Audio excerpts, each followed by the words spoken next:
Shalom, selamat pagi jemaat yang dikasihi Tuhan dimanapun kita semua berada.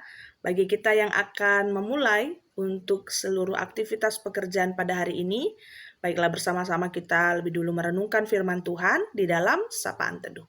Kita persiapkan hati, kita bersatu dalam doa. Ya Tuhan, terima kasih untuk hari yang baru yang Kau anugerahkan bagi kami. Kami akan memulai seluruh aktivitas pekerjaan, pelayanan kami, dan kami akan membaca merenungkan firman-Mu lebih dulu. Mari Tuhan terangi hati pikiran kami supaya kami mengerti dan kuat kuasa Roh Kudus Tuhan yang menuntun kami untuk mengerjakannya dalam kehidupan hari lepas hari. Berkata-katalah Engkau Tuhan, layakkan kami, di dalam nama Yesus kami mengucap syukur dan berdoa untuk kesempatan ini. Amin. Ibrani 12 ayat 6 firman Tuhan bagi kita.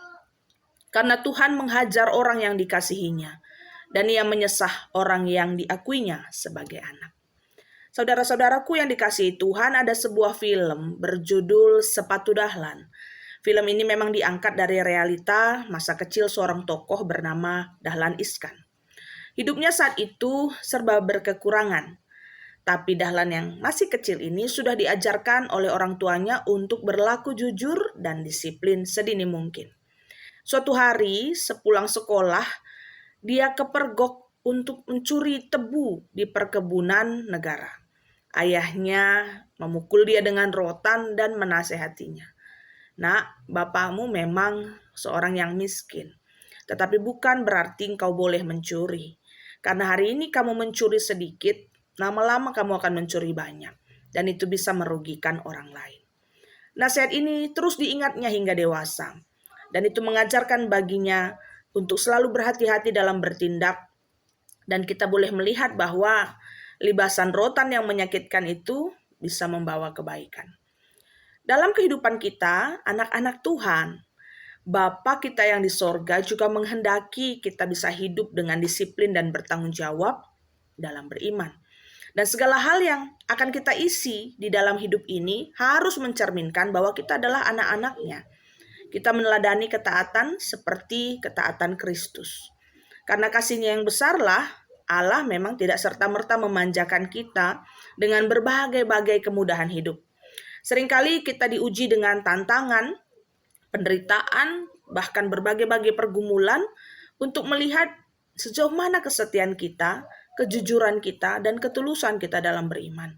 Dan ini akan membuktikan apakah kita Kristen yang sejati atau tidak. Apakah kita adalah seorang yang berdewasa dalam iman, yang menampilkan kedisiplinan rohani dan mau melawan dosa atau tidak. Dan Yesus Kristus membuktikan kemenangannya melawan dosa hingga mati di kayu salib, itu akan menjadikan sebuah teladan kehidupan bagi kita. Dia melalui pergumulan dan kesulitan yang besar sampai mencucurkan darah. Namun kita lihat, Yesus tetap setia. Yesus tetap turut menderita melawan dosa dan kedagingan demi menampilkan kehidupan layak disebut sebagai anak-anak Tuhan.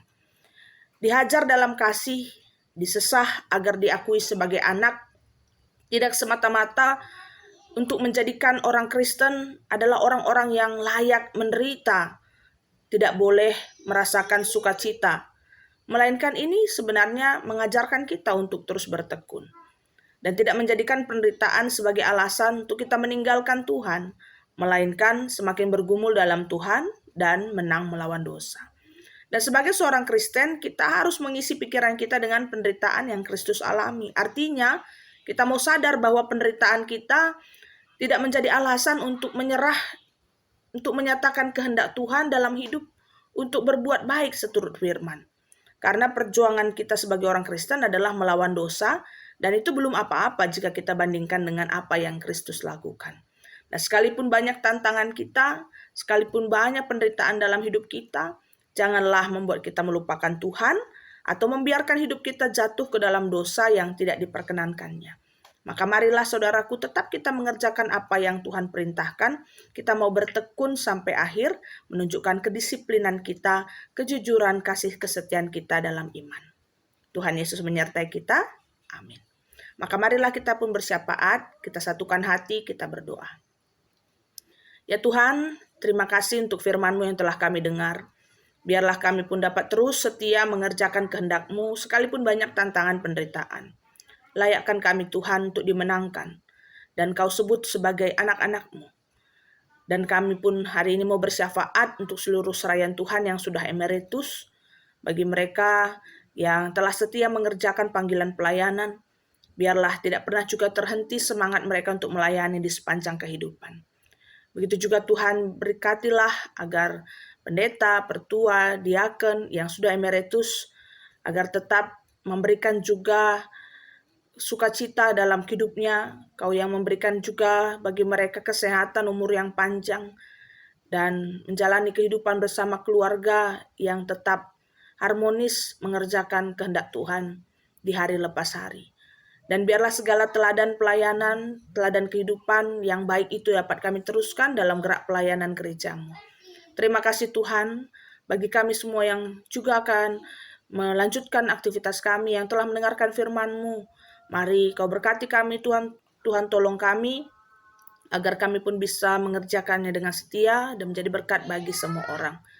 Bersama-sama kita akan menutup doa ini seperti doa yang Tuhan Yesus ajarkan, kita ucapkan.